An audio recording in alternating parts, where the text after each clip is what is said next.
Good morning. This is Jason Dean coming live at you again from Film Fanatic headquarters. It is about 10:37 on a Friday, TGIF.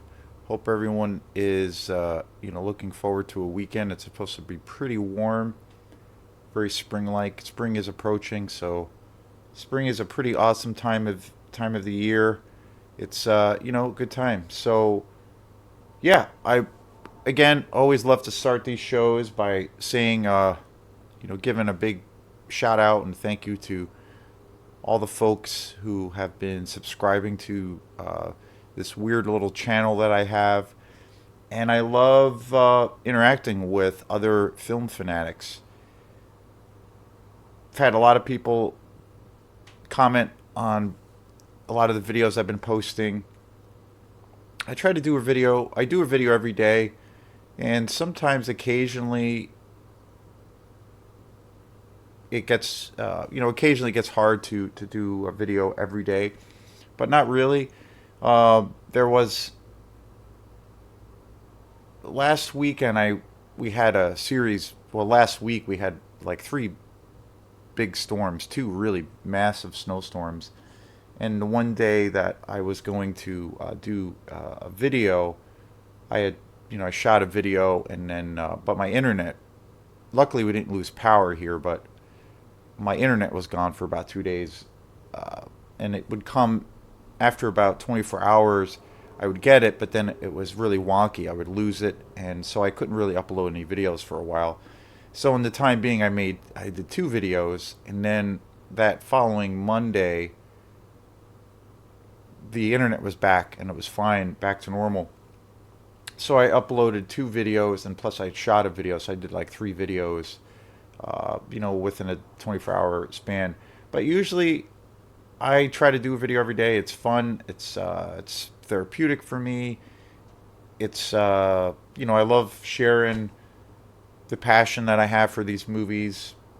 So it's a fun time, and I feel like it's like anything. The more you do it, the more you can hopefully better yourself at your respected craft, or how, and particularly when it comes to these videos, just gaining a little bit more knowledge each time I do it, hopefully, on how to better articulate certain things, and to bring things to more of a focused area. So, and I love when people have been commenting on the videos, and it's been really cool with a few people, a few new folks that have been subscribing to this page, where we've had some cool dialogue back and forth, and they've made some recommendations on some other films, particularly pertaining to that style of that given movie, or that given review of a movie, or a director, or a series of movies in that kind of style that I haven't seen before.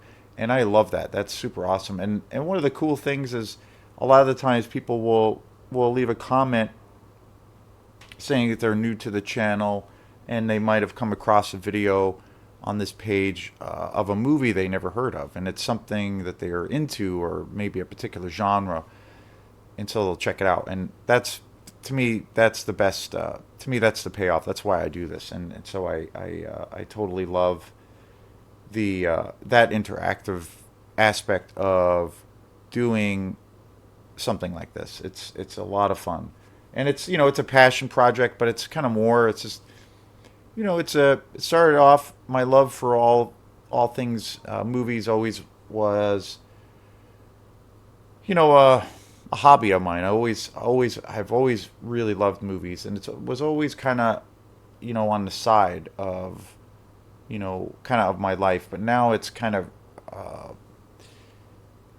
it encapsulates everything. It's just part of who I am. So it's kind of an obsession of mine. It's a deep passion. It's a love, and I just get even more. I just get more fulfillment and enjoyment. So I love talking about how fired up I get about certain movies, and just in general, the whole art form itself. I've said before in other videos that I feel when it comes to the arts, whether somebody is, say, a stand-up comedian, or say they're a literary person, or they write books, or an author, or they're particularly in my case, or musicians, or people who do, say, music videos, dance, theater, all kinds of all of those things, painting. I've always felt that when it comes to filmmaking and the process of actually making a film, like a full length feature film, especially a full length feature film, it also applies to shorts, but I think especially when it comes to full length features, I feel like it's the greatest culmination of all things artistic. And I also feel it is the hardest thing to throw your hat. Looking at filmmaking as, say, a ring, and you're throwing your hat into that ring. I feel like it's the hardest and most challenging forum to put yourself into if you're a filmmaker. And again, I attribute that all to, it. You're the directors of films, and the teams that are assembled to create these films. They're covering so many aspects all at once. I mean, they're worrying about multiple things, and they're essentially, to a degree, like at war. And you're worrying about the production, the set design, the costuming, the costumes, the cinematography, the music, the casting, the writing, the marketing, the actual direction, the music. I mean, so many things, and that, I feel all those little aspects are all part, like, of all of these other various, arts, painting and dance. Like, all of those things are part of film, but you're taking all of those aspects and putting it on screen, and it's so incredibly complex. It's the hardest thing. I've said before, I've had experience working in film, and starting off doing, where I had some experience working on, like, these short little music videos, and I also have worked on films, or film projects, and it is the hardest thing. It was probably the hardest thing I was ever involved in, because of the level of the level of multitasking that's going on all at once. Like, it's insane, and I feel like the art form itself of filmmaking encapsulates all of the arts, but in one single entity, if you will. So I feel like it's the highest and most elevated form of artistic expression, a film. And when the little experience I've had working in film, because I realized, when I was in the midst of certain projects, how just incredibly hard it was, but also, incredibly, you're on this wild adventure, and it's super fun, but just technically alone, there's so many things to worry about. It really gave me even a more it gave me a deeper appreciation for what filmmakers have to go through in their process, and it also made me I found myself falling in love with movies even more because of that, and gaining that perspective on how hard it is. And also, I always walked around with a perspective on, like, say, certain filmmakers that I love, where there might be, maybe 5-10 years sometimes between films for certain directors. And I was always curious, why is that? And then when I got into the process of trying to be a filmmaker on my own, I realized, wow, that's why, because of you're really, you're essentially building this army. You're mounting this like massive campaign to launch your vision, and there's so many things. There's so many variables to to that you need to lead up to that to lead to that path, and maybe eventually seeing your vision come to fruition and actually become fully realized. It's insane. It's completely insane. So a few months ago, again, I try to do shows. I mean, obviously the main focus of this channel is I've been doing lots of coverage of lots of like low budget underground kind of exploitation movies, which is my favorite genre. My favorite decades. I love new things. I love all kinds of new movies that come out. There's been a really great roster of films that have come out, last year and this year. I haven't really seen too many new films this year into itself, but I've seen quite a few from last year and the year before, and we're in 2023. So I've seen some really great films, and I've done some shows on those. And but the main focus is usually on my favorite decades. I love films from the 60s. Lately, I've been really digging into movies from the 60s, 70s, and 80s. 70s, 80s, those two decades probably my favorite. My two favorite decades in the world of, kind of the gritty, low budget exploitation world. Just amazing. And that's kind of my go-to thing when maybe like say if I'm home and I'm kind of like relaxing or wanting to relax and I'm maybe a little bit indecisive as far as maybe a movie that I want to watch. That's usually what I'll go to. I can always find something in my collection from those decades that I'll watch, even if it's something I've seen a bunch of times. So it's kind of, it's my jam. It's my thing that I always go to. But I also like try to explore other things. And with this channel, I've been trying to do specialty shows where I'll do maybe a show on just, my favorite director. I did a big show on Stanley Kubrick, who is my all-time favorite director.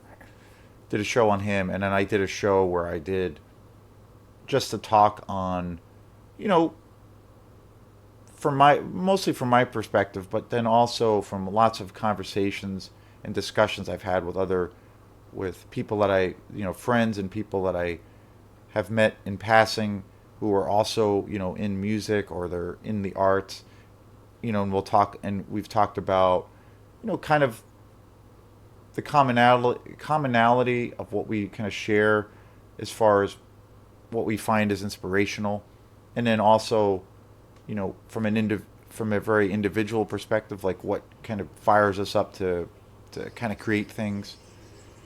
So I did a show where I just talked about, inspiration, as far as in the arts. I did a show about how critics, bad reviews, and also the use of how social media is now, how that seems to greatly affect new films that are coming out.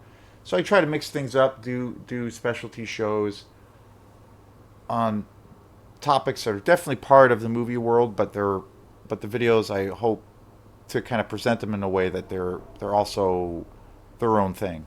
And I did a show which was kind of funny a few weeks back on my VCR player and the death of my VCR player and how it died. And the collection I have a pretty large VHS collection. I had a good friend who had moved away, my friend Charlie Hendrick, who was a real pivotal person kind of in my life that really got me into a lot of film, and in particularly a lot of low budget exploitation movies, but then he also got me into a lot of directors. And before he moved away, or I should say the time right as he was moving away, he basically gave me his entire VHS collection. Or he basically let me go go over his house and pick out all the movies. So I acquired.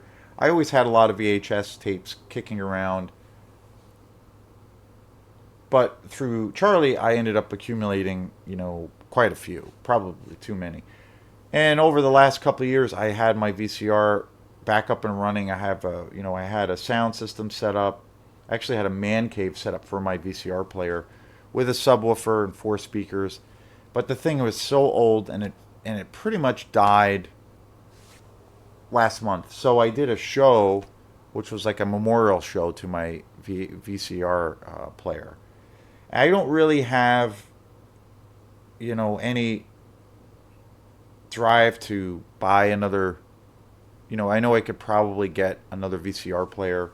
I talked to a guy recently on Facebook who is a pretty avid collector. He is way into movies also, but it seems like he really buys and acquires lots of VHS tapes and still watches them and buys, all kinds of different movies in his travels. For me, I stopped buying VHS years ago. I don't have any desire to buy VHS. Even with my player that's been working, I don't really see any point in buying it. There's still lots of great things with VHS. I think the quality of certain tapes, certain movies, is really good. And I think the quality of VHS sometimes gets knocked a little bit too hard. But I think there's certain movies that I own that are really good. But at the same time, it's a pretty you know shoddy format because it's tape, and tapes get eaten, they get worn down, they get dirty really easily, they're cumbersome. So now when I buy movies, I only buy Blu-rays. I occasionally buy DVDs when if there's a specialty movie or a movie I couldn't really find anywhere else, or it's rare, or it's like ultra cheap, I'll buy it. But generally, I always buy Blu-rays and 4Ks. That's the way to go. So what I'm going to end up doing, I have no desire to buy another VHS player, and I'm just going to get rid of it and just junk it. But I have some really good movies in my collection, and I only have VHS copies of them. My VHS player, if I spent some time with it, I could probably get it to still work, but I just haven't put in the time to really to do that. And part of me doesn't really care. But one of the things I like to try to do is, like again, like I said, I have a I have a pretty good collection of certain VHS tapes that are really good movies, and I don't own them on DVD and I don't own them on Blu-ray. So what I would like to do is eventually buy these on Blu-ray over time, just because of the sheer quality, and it's an ultra upgrade of a lot of these films. So this is one of my favorite VHS tapes in this collection that I have, and that is Dressed to Kill by Brian De Palma. This movie is such an amazing film, and what was part of such an amazing career of Brian De Palma, who I think was, one of the greatest American directors ever. I always feel like he kind of took the tradition of suspense, the whole aspect of what a thriller was, and I always felt he was so tremendously influenced by Alfred Hitchcock, but almost took it a step further, and elevated that whole kind of genre even more. And Brian De Palma, especially in his period or the decades of where he was really prolific, in the late 60s, but particularly in the 70s, mid to late 70s, and in the 80s. Those 2 decades, and again, it goes back to kind of my two favorite decades. But those 70s and 80s periods, he's made movies all the way up until I believe a few years ago. But the height of his power was definitely the 70s and 80s, and I think he's one of the greatest American directors ever. And this movie is probably my favorite Brian De Palma film. I just love this movie to death. And again, I feel like this movie can kind of fit in the same world. Categories are categories, or or labels or labels, and I like to use those. I think as we are as people, we use them all the time, and I think it does help. From from a from the idea of where it's maybe easier to find things or to shelf things away. But overall, I also don't. I kind of disregard that. I also feel like, well, a good movie or a good piece of art is good art. It doesn't really, it doesn't really matter. It shouldn't really matter, in terms of, like, say, a label. But I feel but going back to what I said before, I also feel that this movie, Dress to Kill, really, for me, in a lot of ways, fits into that super low budget, gritty, nasty, sleazy exploitation world. Because I feel like, even though Brian De Palma is, like, quote unquote, like a highbrow director, and he was, he's a very, very, world renowned director. I feel like, especially in the 70s and 80s, he made a lot of really gritty, low budget, sleazy movies that were just really raw. And again, it harkens back to those two decades, my favorite decades, 70s and 80s. And all of his films, particularly in that period, had this incredible rawness to them. And they had this edge. So I feel like, for me, he's kind of part of that genre, So I've always kind of felt that way about his work, particularly in the films that he made in the 70s and 80s. And this movie is, without a doubt, one of those movies. Like, there's so many great movies of Brian De Palma in his career, but this is my go-to. I love this movie. I am holding up a VHS copy of it, and I need to get this on Blu-ray. But this movie, I've seen this a bunch of times, and I bought this, or didn't buy it, but since it was given to me, it was given to me quite a few years back. I've watched this numerous times on VHS, and damn, I fall in love with this movie more and more.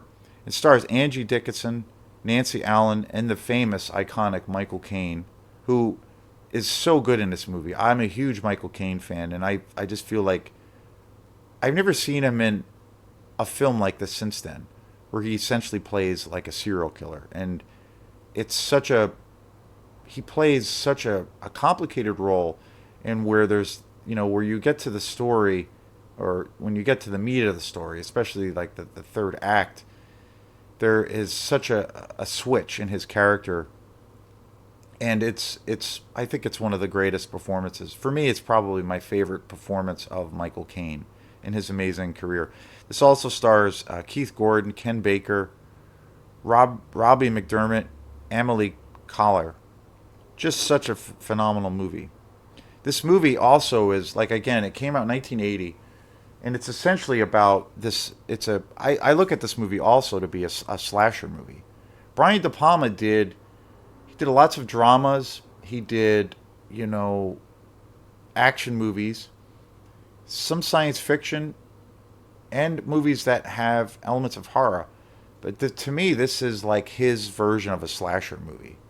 And again, I've said too, he's obviously very much influenced by Hitchcock, and he kind of took that whole style of filmmaking, and I feel moved it into an even more progressive area. And especially when he was really prolific, and I feel like his work particularly is way ahead of his time. But especially back then, like when a film like this came out, it was really pushing the envelope, and it was kind of light years ahead of its time. And it's even though this is 1980, which is nuts, it still holds up, and this movie still is like really sleazy. It's essentially about this. It's a murder mystery, and I've said too, my favorite genre, is like the horror exploitation world, sci-fi, science fiction, horror exploitation world, and in particularly the slasher genre. And I feel like this movie is a full-on slasher movie. Like it's pretty gory, it's pretty graphic, it's ultra sleazy. The writing is just amazing. The acting, Angie Dickerson puts, I think this is her best role, as well as Michael Caine. There's so much suspense to this movie, such great atmosphere, and it has this level of where it's so unpredictable, and especially when you get to the third act, it's kind of a shocking movie. Anybody who's seen this movie, there's like the famous kind of elevator scene, and it's like every time I see this movie, it's always shocking to me. The other thing too that I feel keeps this movie in the realm for me in kind of that gritty exploitation world is the whole psychosexual element, because there is a this the killer has a very androgynous uh, way about them, and you're not sure if it's a boy or a girl the whole time, and it has this transvestite psychosexual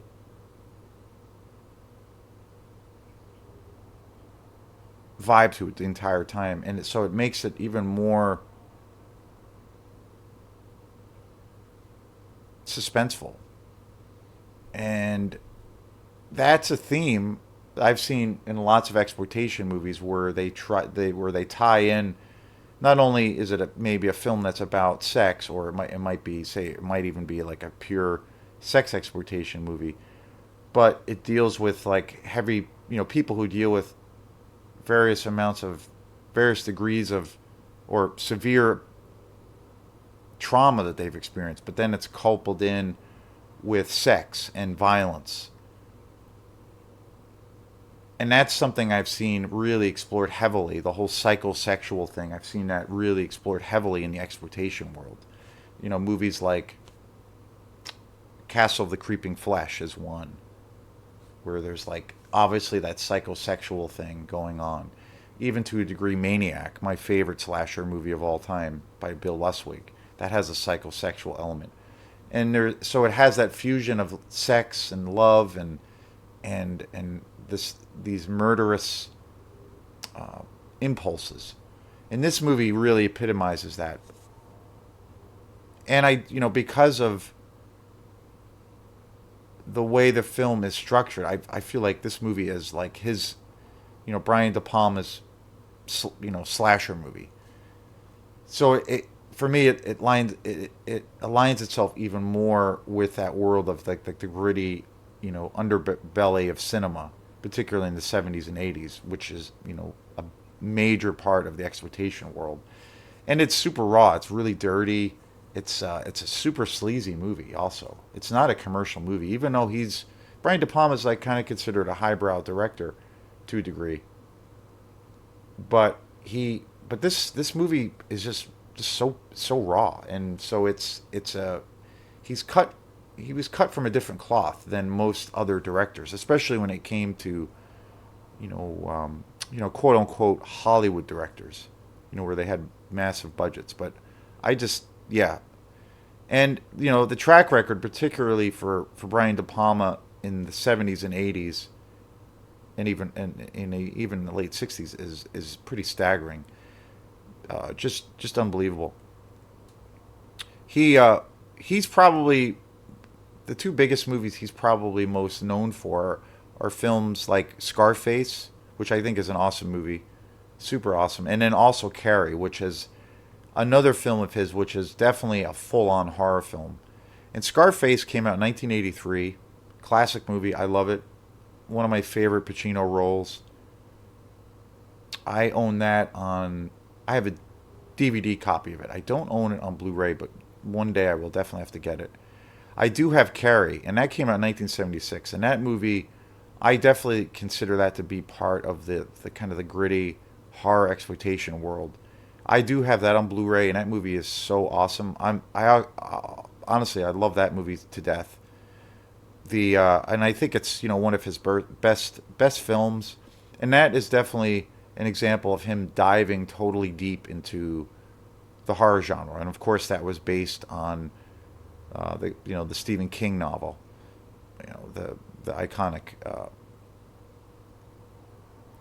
book. So he also did, he had a pretty good career in the 80s. He also did The Untouchables with Kevin Costner and Robert De Niro, which came out in 1987. That's actually a really awesome movie.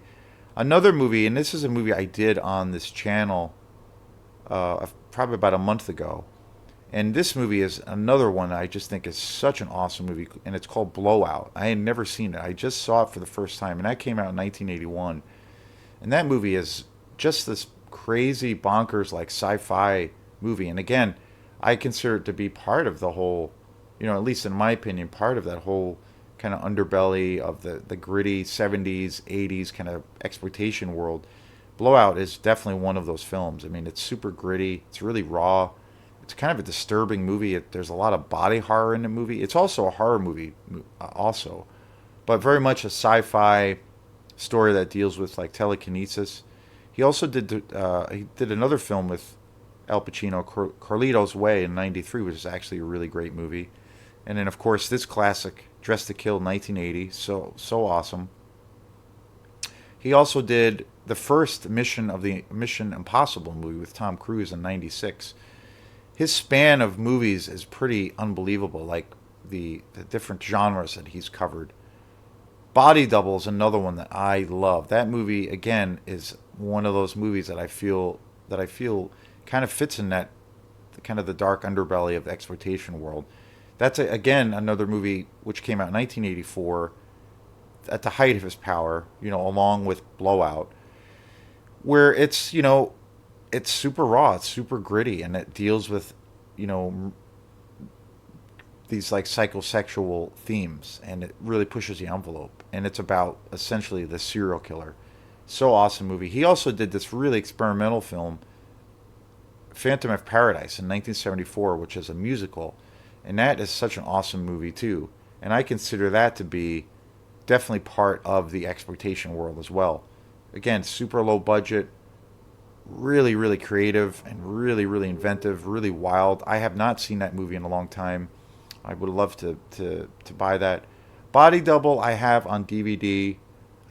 I need to buy this. I need to buy it on Blu-ray. The only Blu-ray that I have of his is Carrie, which is again awesome, and I will have to do a show on that at some point. He also did the Black Dahlia Murders, which is a pretty good movie.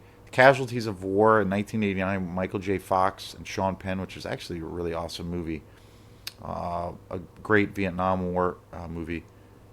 He also did this movie called Sisters in 1972, which I've heard is really, really awesome, and I've never seen it. 1972, and that's something on my radar that I need to see, because I have a feeling that is just amazing. Another movie he did, which I did a show on, also called The Fury, with Kirk Douglas. That movie is just amazing. That's an amazing sci-fi movie. That's actually, I got that confused with Blowout. Blowout, I actually have not seen. I take that back. I got that confused with The Fury, which came out in 1978, and Kirk Douglas. That's the movie that I did a review on about a month ago or so.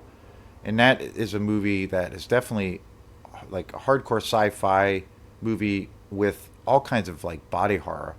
Super awesome movie. And starring Kirk Douglas. Super awesome movie. I did a show on that. And I definitely consider that movie to be part of the kind of the horror exploitation world. Mission to Mars, okay, not a great movie. That came out in 2000. Raising Caine, which is actually a really great film. Obsession, 1976, which I have not seen. I think I saw it once or twice. Again, so many movies to his career. It's unbelievable. Particularly in the 70s and 80s. Bonfire of the Vanities, which is a movie he did, which is wild. Starring Bruce Willis. Huh, that's crazy. Forgot about that. He also did Redacted in 2007.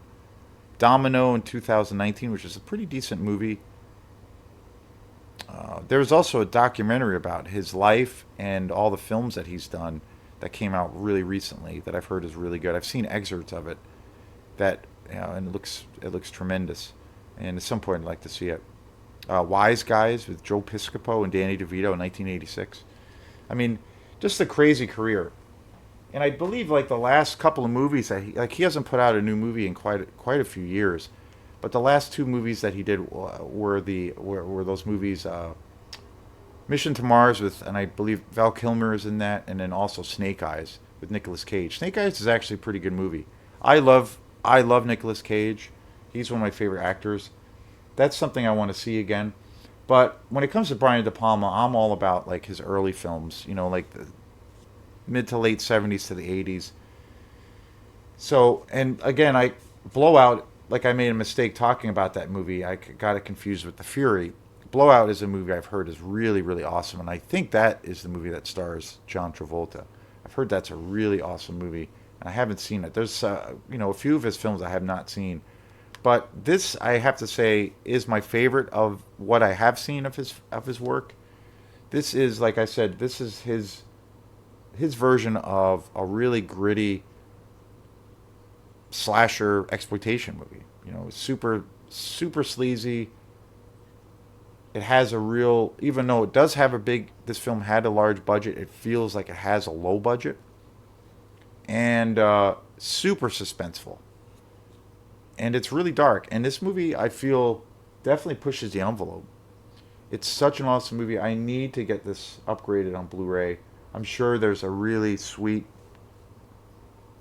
collector's edition of this on Blu-ray with special features, because I just love this movie to death. Part of the other reason I need to upgrade is, at the end of the day, let's face it, like I said, I do have a lot of VHS, and some of the tapes are actually good quality. But overall, compared to, Blu-ray or even DVD for that matter, but especially 4K Blu-ray, visually, with the remastering, the transfer of the original film or negative to this digital format, you just can't beat it. I'm a huge fan of original film and the actual print of say when it comes to photography or film. I'm not a huge digital fan on a lot of ways, but I understand the efficiency of it. But when something, for a lot of the exploitation movies that I copy or that I have, the coolest thing about that is that most of those transfers are taken from the original negative, so you're getting that same experience. But because of the digital, the way it's formatted through this digital process, it's even more clear, and it's even, it's immaculate.